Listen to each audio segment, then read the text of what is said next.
So in general, VPN, they are thought to be kind of like a virtual way in which you can connect to remote locations together. That's really the whole purpose of a VPN is. So you might be here in one location connected to internet through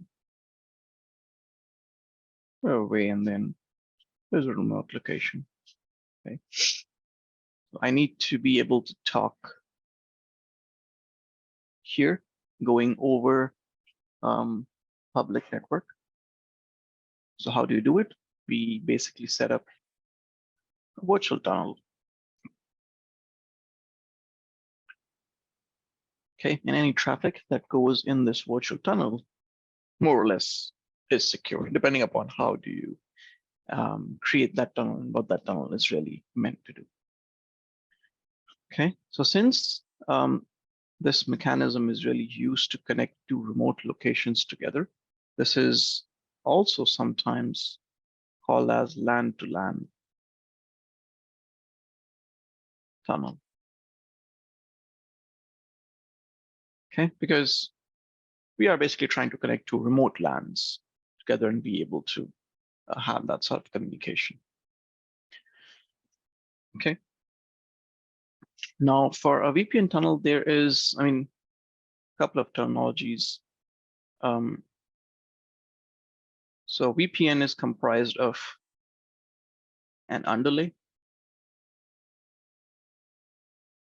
and an overlay.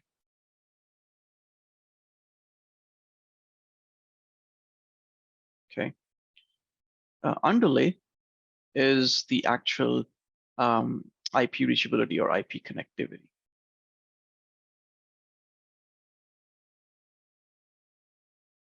The overlay is the actual VPN tunnel.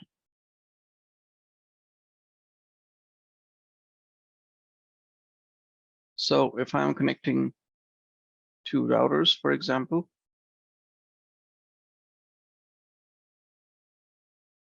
for the internet,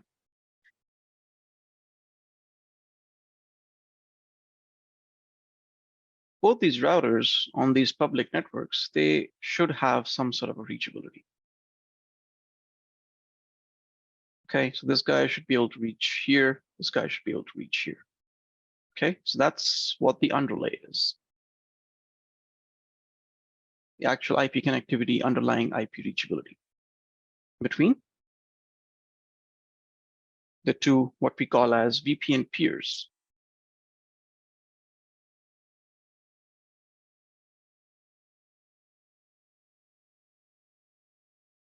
Once this reachability is in place, we can then go ahead and create our VPN tunnel, which is called as an overlay. So in order for your overlay to work, your underlay needs to function or needs to work as well. That's really the first step, to have a working underlay. And that really is also, for the most part, the first step that you would do when you're trying to troubleshoot VPN issues. Okay, if you're not able to form a VPN tunnel, that's the first thing that you start at the underlay, making sure that you have reachability to that remote location. It could be static, it could be through dynamic protocols. Okay, there needs to be an existing underlay. Okay, so that's really is your VPN. Now, VPN in itself does not offer any protection. Okay, so this tunnel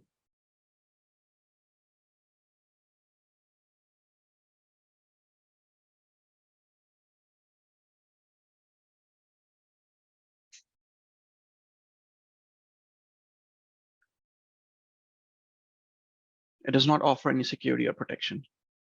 So basically, I can have this tunnel, but anyone could probably take a packet capture, sniff this traffic, and have all the information that I'm trying to share between two locations. Okay, so to provide security, which is probably the main work that you typically do with VPN. Okay. So in order to provide that security, that protection for traffic that is going or flowing through these tunnels over a VPN, you basically make use of another framework, which you must have heard. It's known as IPsec. Stands for Internet Protocol Security.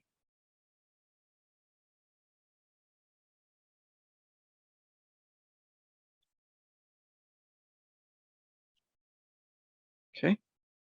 This is the framework that helps you to protect the IP traffic on that network layer that is flowing between the two locations. Okay, and again, the reason for using this is because the actual IP protocol, in itself, it does not have any security features. Okay, so without IPsec, the IP protocol in itself, it is vulnerable. It does not offer any security. Now, from the perspective of IPsec, it really tries to offer protection, which you can sometimes must have heard being called as CIA Triad, which stands for, first is confidentiality,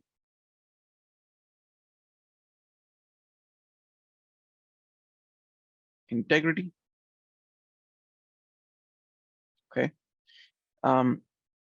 This typically stands for availability, but here I'm going to call this as authentication. Okay, and IPsec also offers anti-replay protection.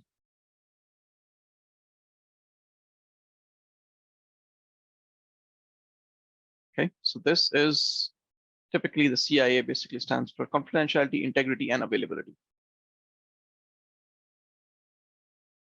In general, cybersecurity terms, basically. Here, I'm basically putting in authentication. Now, let's go over each one of these to understand how IPsec really helps with each of them. Confidentiality is where I want my data to be private. Okay, nobody except for the sender and or the receiver should be able to read the data or should be able to access the data that I'm transmitting. So confidentiality is achieved through encryption.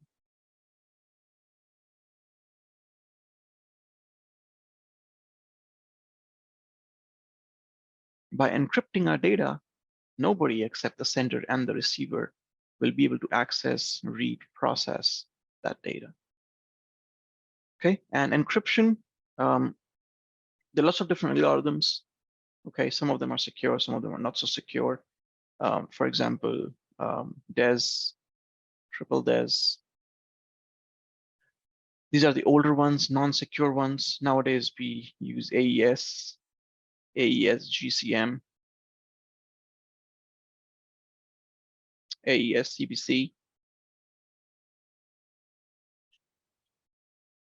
Okay, these are the these ones are the more secure, more recommended ones to use. With the newer generation relying more on AES GCM, and they're kind of trying to not implement AES or AES CBC anymore. Okay, so a lot of vulnerability scanners, they will flag if servers are running AES and CBC, okay, because they would prefer the Galileo counter mode variant of AES. Okay, so there are different encryption algorithms. The next thing is integrity. We want to make sure, and encryption, this can be, this is typically applied to data in transit. One of the examples in our case is traffic traveling over VPN. That's data in transit. Okay, encryption can be applied to data at rest as well. A lot of our corporate organizations, when they provide the corporate workstations, laptops, one of the requirements is to encrypt the hard drives, okay, through something like BitLocker.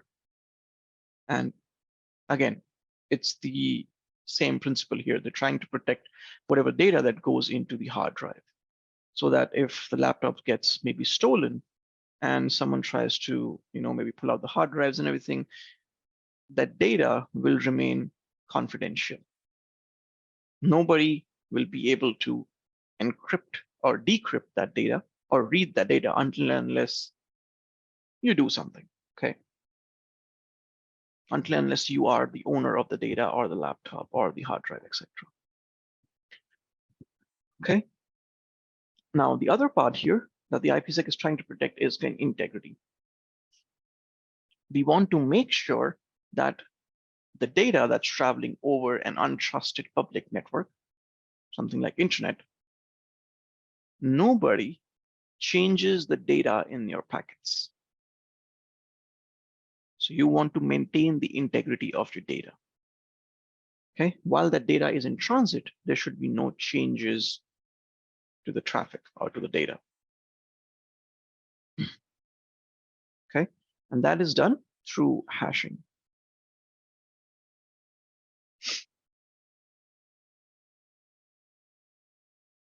So when this peer here is going to send a packet, it's going to add a hash value to it.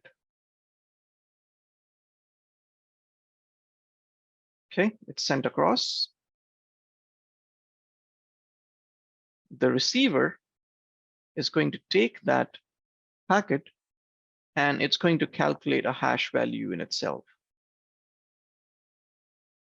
If this hash value matches the hash value that came with the packet, it basically means that nothing really changed in the packets. So the data is as it was sent by the sender.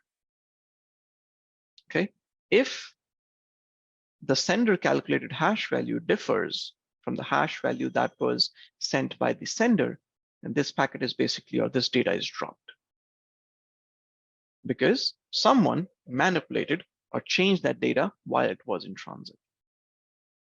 Okay, could be someone added some sort of a malware to it. Okay, so that's your hash. It is a one-way kind of a function. Okay, there are different hashing algorithms which help you achieve the hash values. A more common one used to be MD5 or message digest 5, not used anymore, not supposed to be used anymore. Okay, because it suffers from a vulnerability just called as hash collision. I'll explain what that is. Okay, MD5, you then have your SHA family, SHA-1, SHA-2, etc. SHA-1, so nowadays, or in the current scenario, SHA-2 is what is preferred. SHA-1 is not supposed to be used in environments in production. Okay, because SHA-2 is much secure than SHA-1. These are your hash algorithms. You must have also heard of HMAC.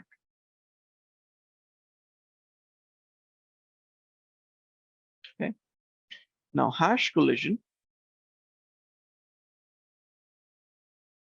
it is kind of like a security vulnerability, if you might say. Okay, now if I take a packet and I run this through a hash algorithm, let's say a SHA-2 family, this should give me a hash value.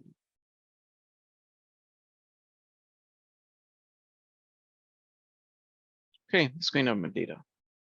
Now, hashing is a one-way function.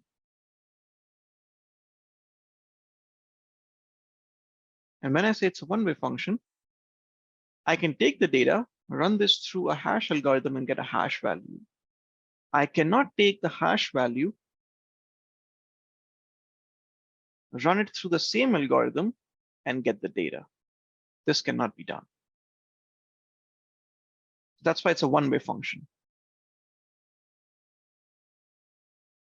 And these hash values, they are unique. Okay, so if I take maybe, let's say this is data 1. Okay, I take a data 2, and I run it through the same algorithm. This would give me a different hash value.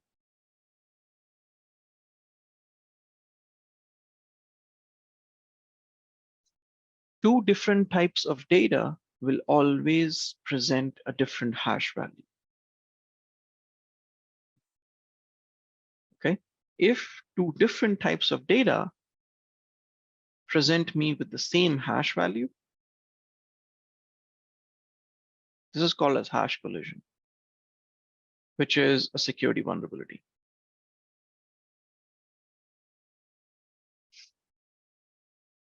Why is this a security vulnerability? A lot of servers, a lot of systems, I mean, just as an example, a lot of systems, for example, let's say Linux.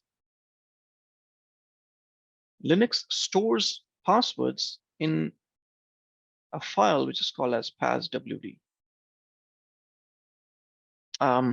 Sorry, it stores a file which is called as shadow. Okay, so if you create a password, let's say I create a password, Arun, and I create a password of Cisco123. This password, this is not stored in clear text. The Linux system is going to take this password, run this through a hash algorithm.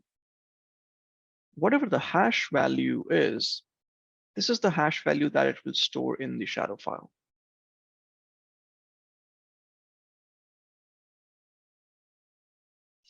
Okay, so the next time when I try to enter the password, when I'm trying to log in, okay, I enter the password.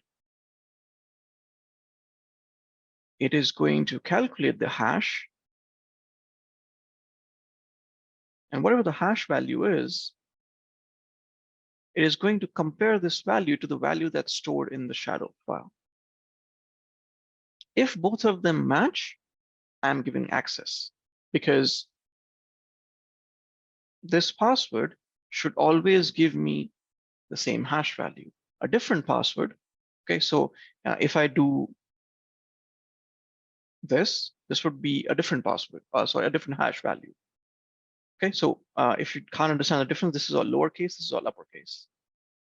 Okay, so this would give me a different hash value. So if I enter this password, the hash value of this is not going to match the hash value that's stored in the shadow file. Okay, so that's how the password matching really happens. The password matching does not happen based upon the clear text value. The clear text values are not stored. It's the hash value that's stored.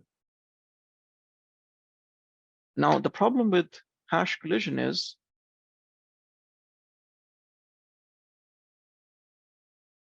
what if I enter the password as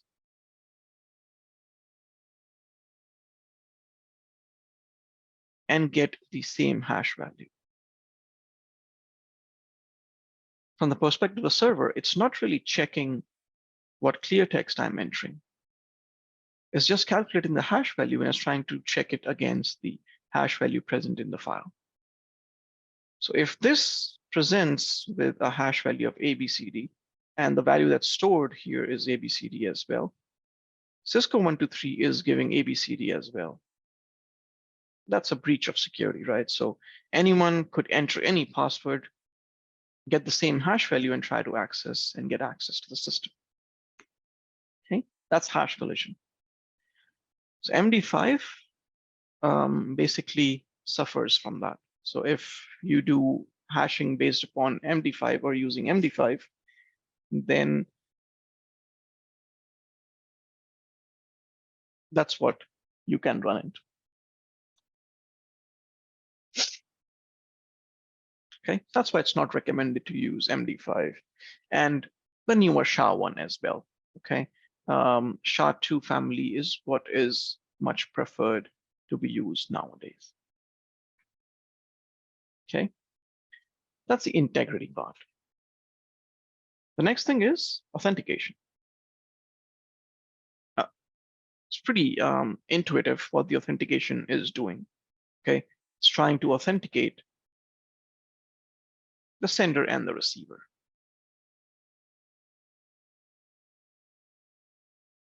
Okay, so both of these routers will want to authenticate each other before they allow a tunnel to be created between them. Okay, so that both of them are aware and know about the other peer or the other party. So authentication can be done in multiple ways. It could be through passwords, through credentials, which will be called as PSK or pre-shared key, or it can be through certificates or PKI.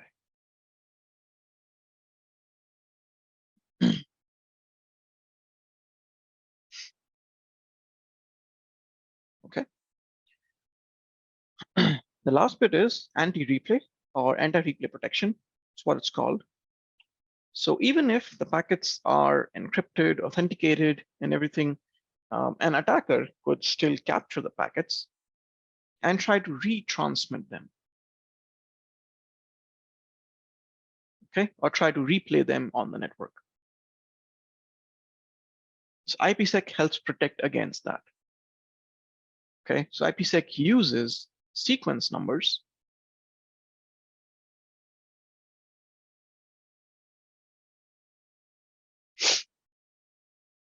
which helps it to recognize any duplicate packets. And if there are any duplicate packets, IPsec would not transmit them.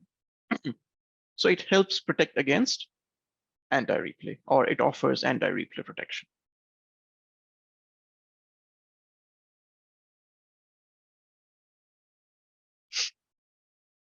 Okay. So that's really what the IPsec is really helping you to achieve. There are some other algorithms as well. Okay. And with IPsec, there are tons of these algorithms. Okay. Tons of these protocols. So once you try and understand what each one is really trying to achieve, the role, it'll be much easier to associate them with their respective algorithms and the purpose. Okay. And if you don't understand some of these, don't worry, we're going to go over some of them when we do the configuration and everything. You're going to see a lot of them come into play. Okay. Now, IPsec, obviously, it can be used on, I would say, any device: routers, firewalls, hosts, servers. Okay, so the example that I've shown you here, you can use it to set up what we call as a site-to-site VPN between two routers, through which what we're trying to do is we're trying to bridge or connect two remote LANs together. Or you can have a host connect to a firewall, which typically call it as a remote access VPN. A remote user is trying to access an organization. Okay, and they try to connect remotely. Or maybe you might want to have IPsec running between two Linux servers to protect an insecure protocol, something like maybe, let's say, Telnet. Okay, so IPsec in itself is pretty complex, and there are lots of different ways to implement it. Okay, so that's what we'll try to do. We'll try to understand how the different things are, how the protection really happens, how the tunnel is built with the different phases and the stages. Okay, so that you have an idea before we actually go in and try to configure the VPNs and those sort of things. Okay. Now, the first thing with creating an IPsec tunnel,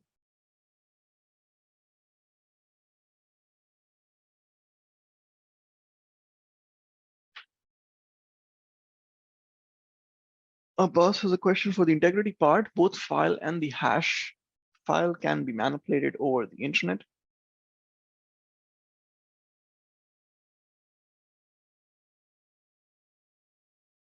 Um, so hash file is not really a separate file. Okay. So if you're trying to say that an attacker might manipulate the file and the hash value as well, okay, that's really a little difficult to do. Okay. Um, because the way that the hash file is, or the hash value is being presented, okay, you can manipulate the data, obviously, and then the corresponding hash value, you really cannot add that hash value to it, okay? And even if someone tries to do that, okay, the other side basically, when it will be able to calculate, when it will do the hash calculation, it will determine basically that there has been some manipulation that has been done. Okay, so obviously, I mean, it's not like that someone is going to add a new or make some changes to the file and then calculate the hash value, remove the hash value from the packet, and then add the new hash value. Okay, that is something that it's really too much to be done. So typically, if someone is trying to manipulate or edit out something, it will be some sort of a malware or some additional piece of code that they might push into the data or the packet. Okay. So it's not really a separate file. You have a packet and then there's a hash that's attached to it.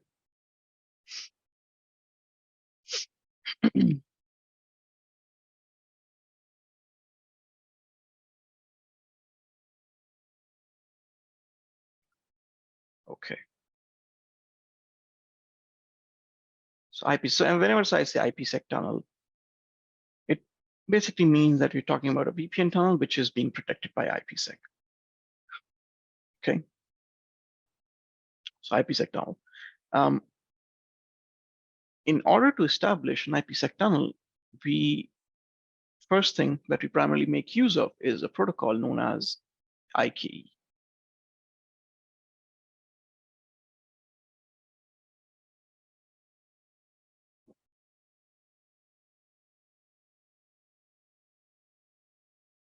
Okay, Internet Key Exchange. Now, there are two phases to this, to building an IPsec tunnel. We call this IKE phase 1. We call this IKE phase 2. Okay.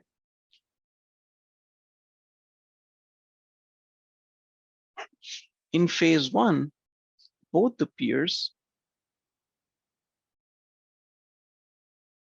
they try to negotiate some values. Okay. And a good way to learn this is through the mnemonic of haggle.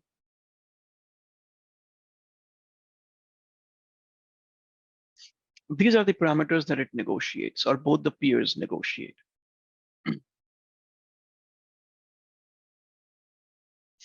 Hashing,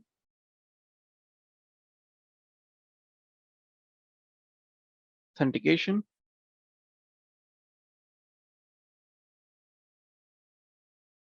group. This is specifically Diffie-Hellman group. Encryption. This stands for lifetime. This is the only optional parameter.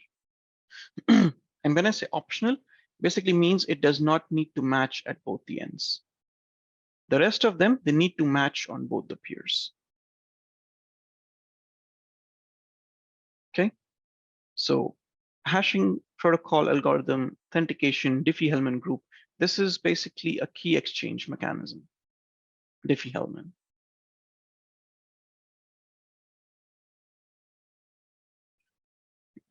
What encryption algorithm to use, what protocol to use, okay? And they need to match on both the peers. Lifetime is optional, okay? And lifetime basically says in seconds, how long do I need to have the phase 1 running, or phase 1 tunnel established. How long do I want that to happen?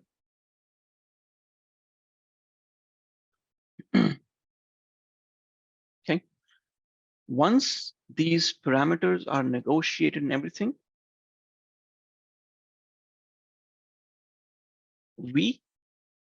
once the negotiations and everything and happen in this phase, there is a session that is established. Okay. Or you can call this as a phase 1 tunnel.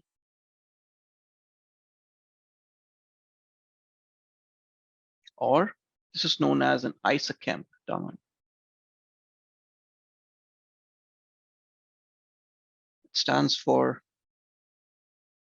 Internet Security Association.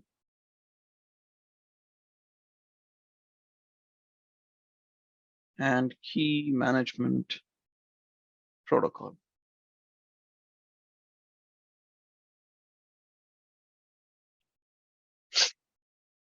Okay, so once these negotiations happen, this is what we set up. We call it as a phase 1 tunnel. The parameters that we have established, okay, using these, both of these devices, they create or they use what we call as an SA, security association.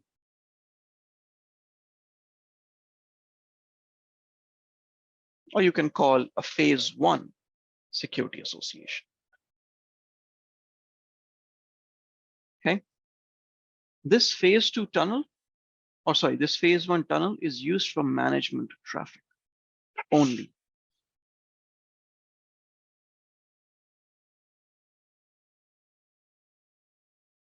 Okay, it's only used for management traffic. There is no user traffic being sent at the moment.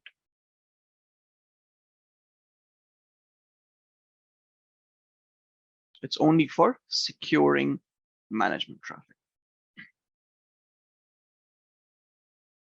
This tunnel will also be used for the next part, for setting up phase 2 tunnel, which will be called as an IPsec tunnel. So the phase 2 tunnel will be set up inside of the phase 1 tunnel.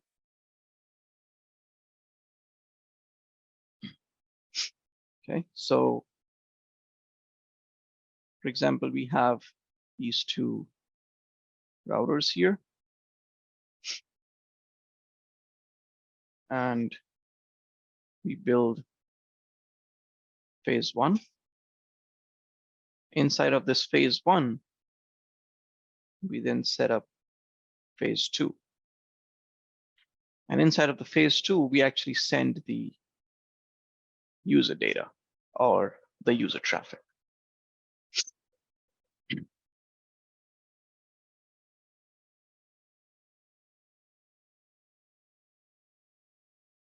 Okay. Now, phase 2 is a little interesting because when we talk about IKE, IKE helps to build the tunnels only. It does not offer any authentication or any integrity or any encryption in itself. Okay. This is where phase 2 comes in. And this is where 2 additional algorithms or protocols are used.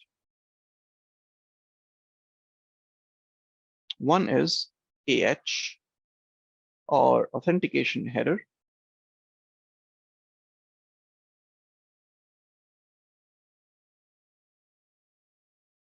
Another one is ESP.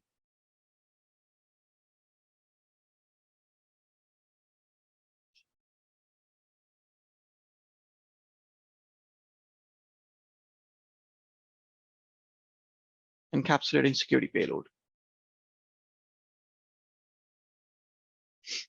Okay, ESP is the more common one that is used, or it's the most common one, which probably will be used in every deployment. Okay, because ESP offers encryption. And that's our main goal, right? We are trying to do confidentiality. We want to protect our data. No one should be able to access the data. So ESP offers encryption. Authentication header does not offer encryption.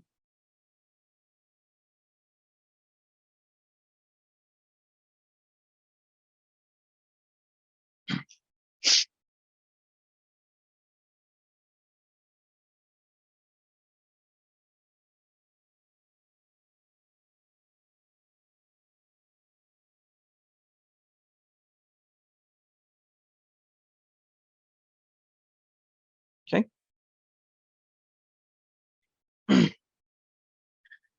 Now, both of these protocols can run in two different modes.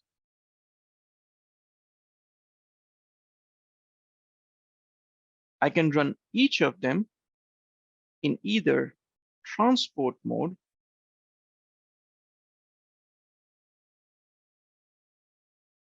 or tunnel mode.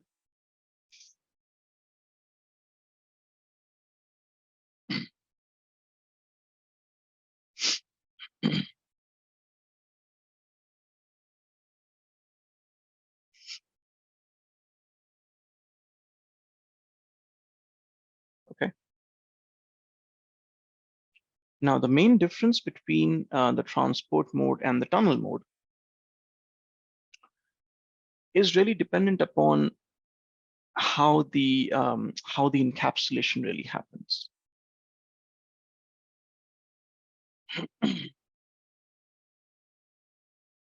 Okay, how the encapsulation really happens. So, for example,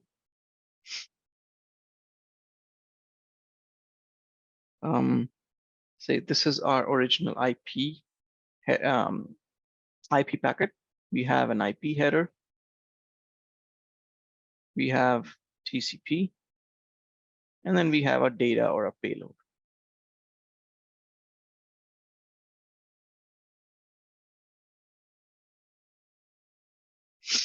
Okay. When we try to do AH, authentication header, okay, so authentication header just offers authentication and integrity. There's no encryption. Okay. In transport mode, this is what it will look like. So we'll have IP header. There will be an AH header. And then we'll have TCP and data.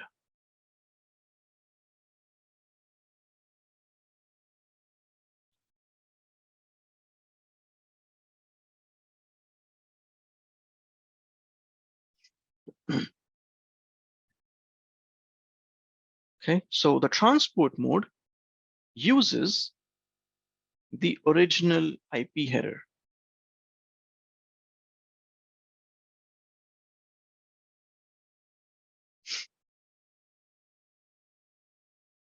In case of tunnel mode, the complete packet will be re-encapsulated into a new IP header.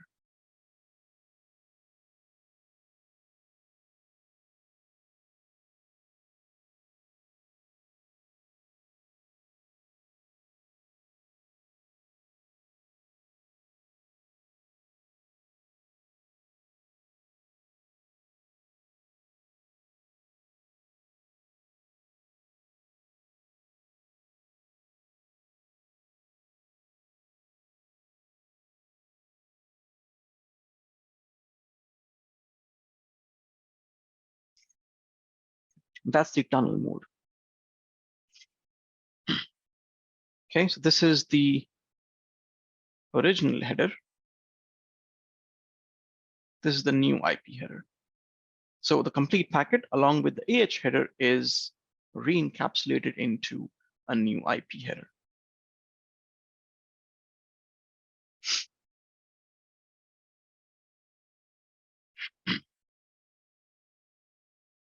Okay. Similarly, and if you're going to see here, there is no encryption. If you take for comparison against ESP, and we'll use that same original IP packet here. In case of ESP, IP,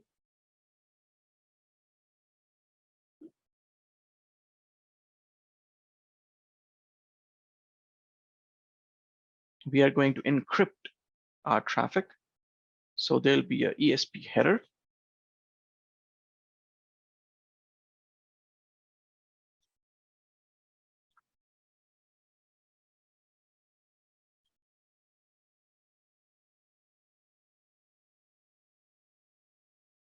ESP trailer.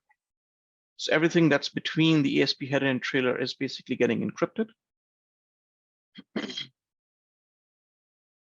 Okay. And then it also offers authentication.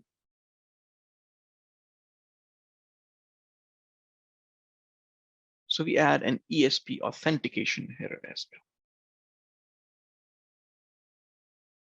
This is ESP transport.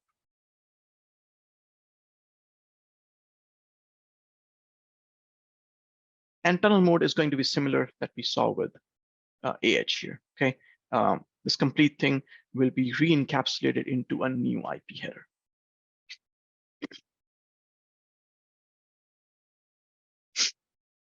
Okay, so that's the difference between the two. So this is going to be the most common one that will be used because of the encryption part.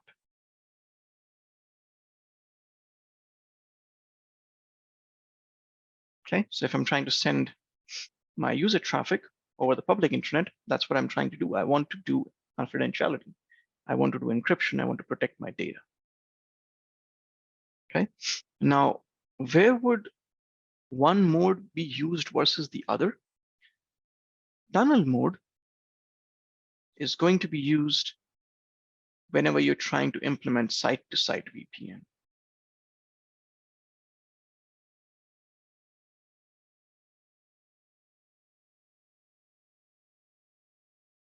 Which is the main reason why people use VPN to do site-to-site VPNs. So tunnel mode is going to be the mode that you're going to configure majority of the times. Okay, where you need to encapsulate the original IP header, which would be a private IP and cannot be routed over the internet. Okay, so this would typically be private, non-routable over the internet.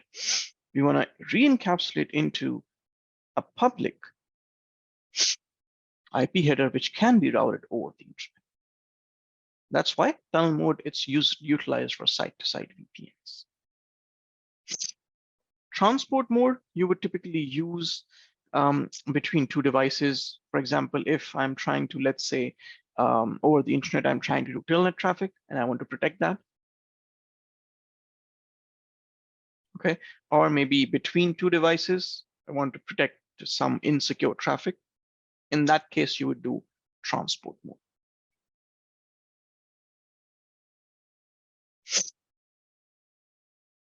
Okay. So this is how your IPsec functionality really is. Okay. And to summarize the IPsec process,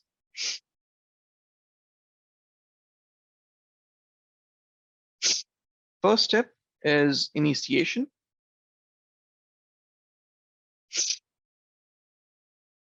In transport, private IP is used. It's the original header.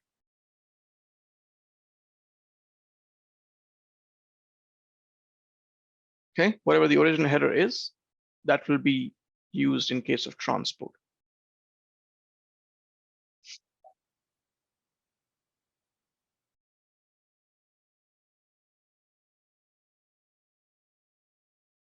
You're not going to send it over internet. So I basically said that if you want to secure or protect some insecure traffic between two devices, okay, they obviously need not be over the internet, maybe even over LAN.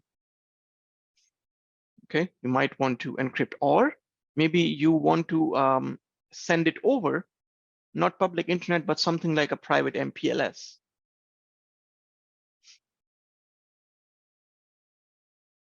Okay.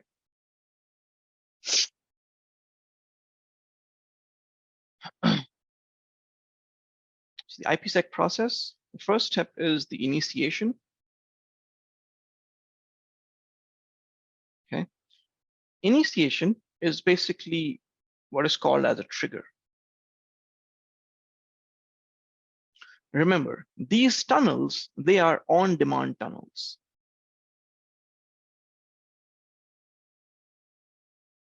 When there is a requirement, you build the tunnel in real time. When we are done with the requirement, we tear down the tunnel. Okay, so these are not an always established kind of a tunnel. You build these tunnels on demand. Okay, so there needs to be a way in which this router thinks that it needs to build a tunnel. Okay, so there needs to be a trigger which causes this router to start the process. Okay, that's the first phase. That's the initiation. Okay, that's a trigger. And we're going to go over it, how we do it. Okay, how do we tell the router that, hey, if you want to send the traffic from here to here, you send it through the tunnel. If the tunnel is not present, the router triggers the tunnel creation, the tunnel build process. Okay, so this basically starts the IK process, the initiation or the trigger.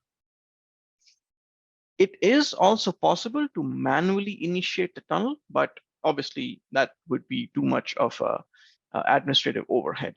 Okay, every time someone needs to send traffic, they're going to send a ticket down that, hey, I need a tunnel build to send the traffic. Okay, it's not really possible, but yes, it can be done. Once the initiation is done, IK process basically starts. We then go into the phase one, where we negotiate those haggle parameters and we build our ISACAM tunnel. Once the ISACAM tunnel is built, inside of this, we then build our phase two tunnel, which is the IPsec tunnel, through which the user traffic will be transmitted. Okay, the fourth step is obviously the data transfer or the user traffic. So I'll just call it data transfer. Okay, and the last step is tunnel termination.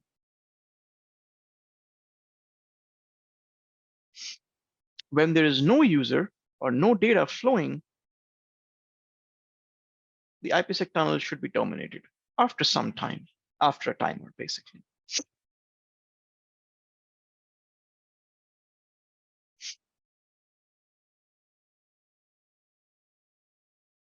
Okay, so that's the whole IPsec process.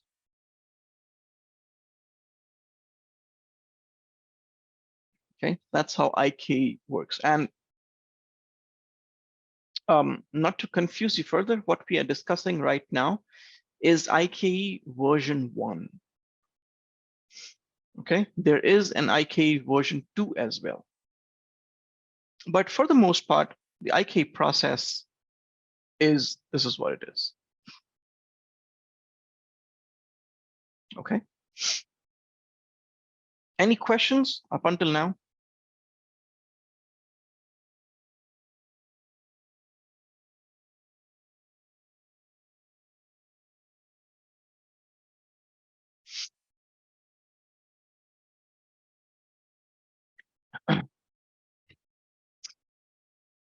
Okay.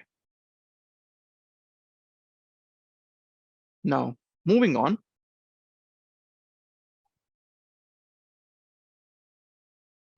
So we do with the phase one, we do the authentication and everything, et cetera, et cetera.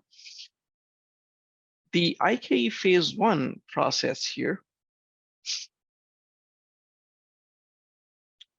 this can be done in two modes. There is a main mode, which you would see denoted as MM, and there is an aggressive mode.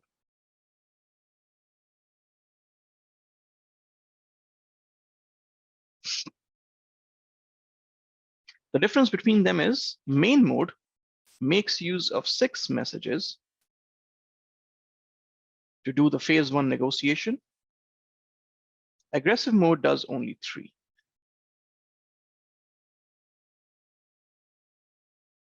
Main mode is considered more secure. And from Cisco routers or Cisco devices perspective, main mode is the default.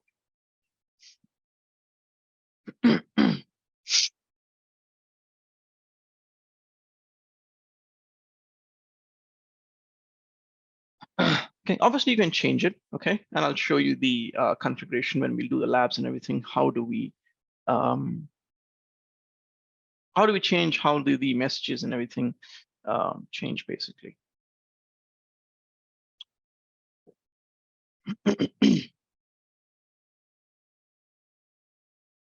Okay, so that's 2 modes that they're in.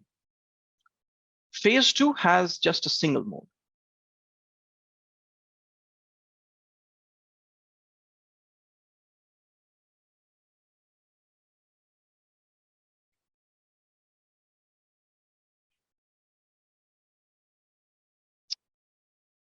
Oh wow, that's a nice color.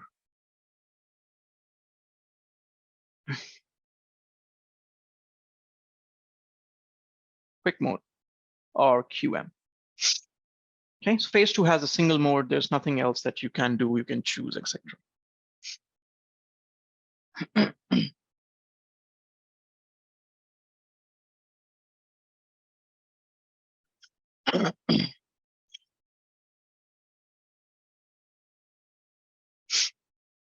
Okay, now the difference between the main mode and aggressive mode, and why main mode is considered to be more secure, okay,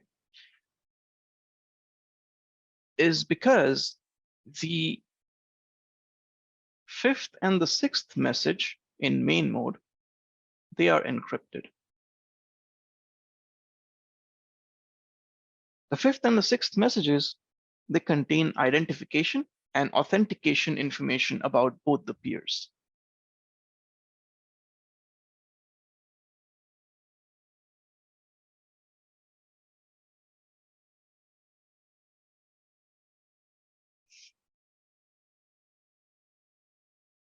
Okay. Since the identification and authentication is not being exposed, it's considered to be much more secure. In aggressive mode, I mean, you can obviously the difference that from 6 messages, everything is being done in 3. Okay, so all the information, including the identification and everything, it's done in clear text in aggressive mode. So that's why, okay, it's not really considered to be more secure. So should always stick to the main mode. And in case of phase 2, there's nothing really additional. You have just a single, which is quick mode. Okay, and this is where you actually protect the user data. Okay. Now, these were the 2 that you basically negotiate. The IPsec protocols, you can call them.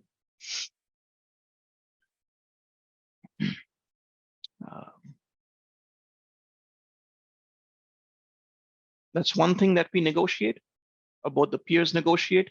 Another one would be the encapsulation mode, whether we want to do transport or whether we want to do tunnel. Okay. We also negotiate encryption, what sort of an encryption we want. So if you're using ESP, then obviously we do want to have encryption. Okay. So what encryption algorithm needs to be used, we negotiate that. Authentication is supported, and so we also negotiate authentication. How is the authentication being done? Through PSK or through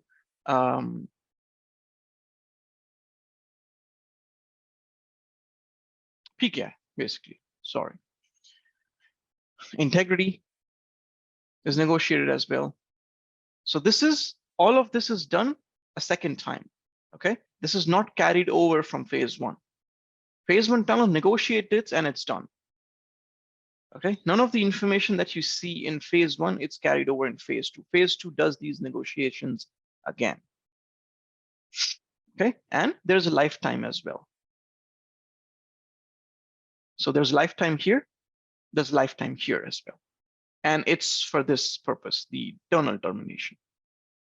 So when there's no traffic flowing through the tunnels, we don't want to keep them established forever. So once we hit this timer, we tear the tunnels down.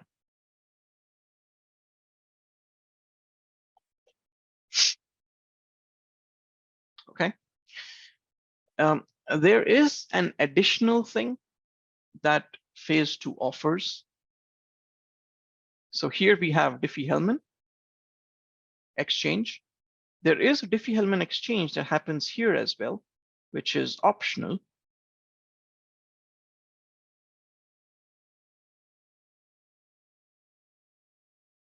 And this one here, it's used for PFS,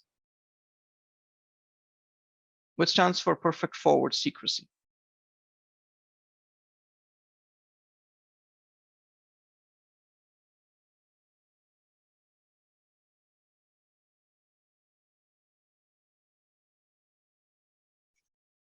Okay, and I'll explain what that is.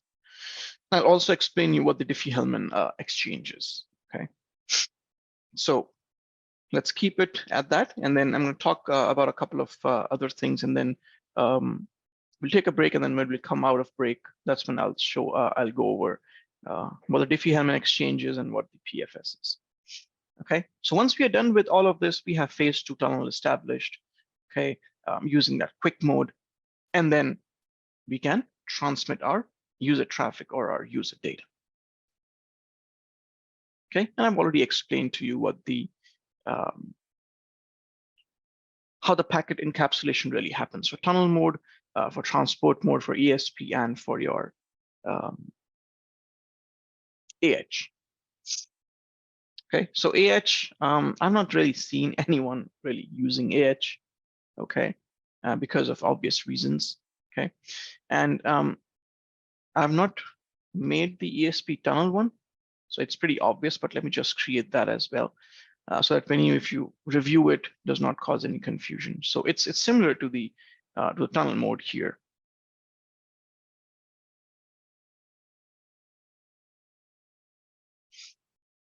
So you have a new IP header. Okay. We then do ESP header.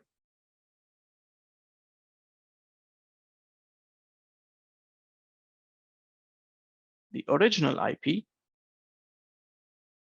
TCP, data. Okay. Everything is being encrypted, so there has to be a trailer as well.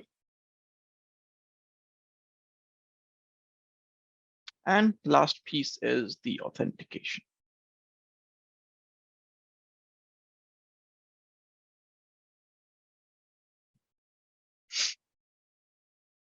Okay, so this is your ESPN tunnel mode. And that's my original IP headers here. Okay.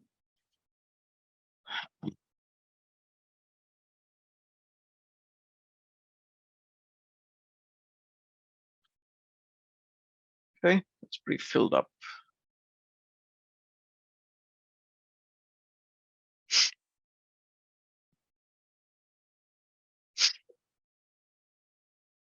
Any question? Now, there is Sometimes you might see, or it is also possible to use both AH and ESP at the same time.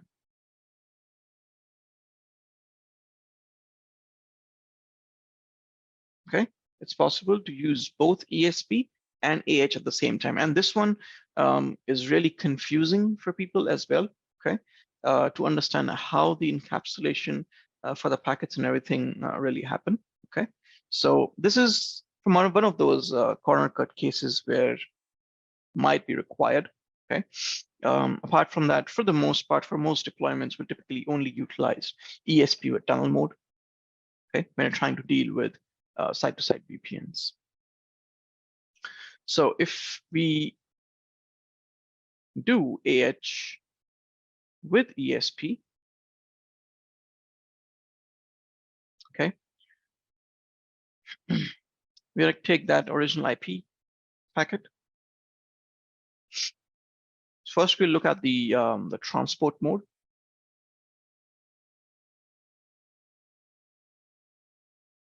We'll have the original IP header. We'll then have AH, okay.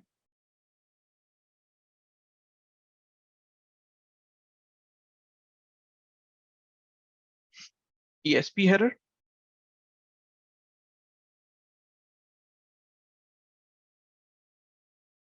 TSP, sorry, not TSP, TCP and data. ESP trailer. And ESP authentication or ESP auth.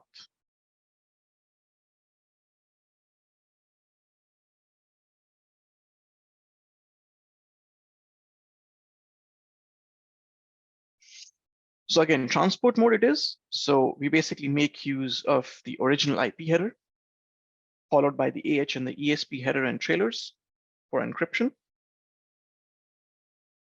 Okay, and then finally, we have the ESP authentication. Okay, and since we have AH here added, we basically authenticate the entire IP packet. Okay. Now if we look at the tunnel mode for this,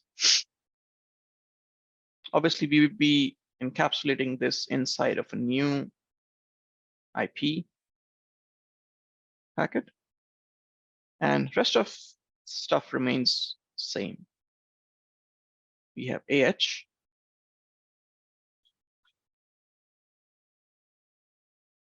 ESP header, the original IP, TCP, data,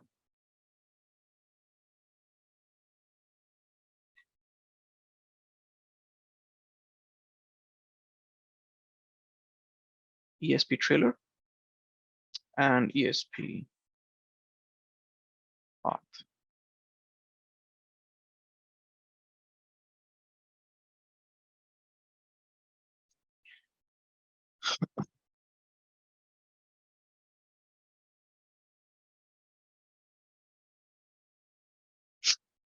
Okay, this is what it's going to look like. I mean, if this is the first time you're looking at IPsec, it will look very complex.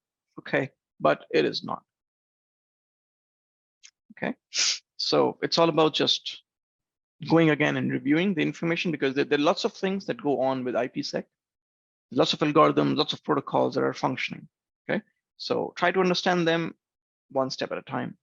Okay, just try to grasp the understanding why you would use IPsec, what's the need, and then how do you build that IPsec. So understand the phase 1 first, then look at the phase 2.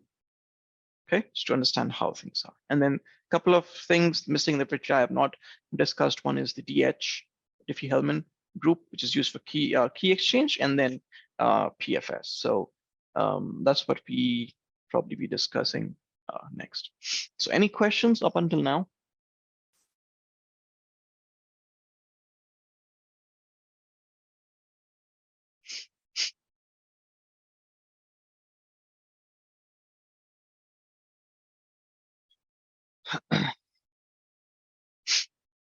Okay, let's grab a break. Okay, let's grab a quick 15-minute break, and then we'll discuss some of the other things, and then we'll look at the Cisco side of things, what Cisco has to offer with respect to VPNs. Okay, so let's meet back at 12:45.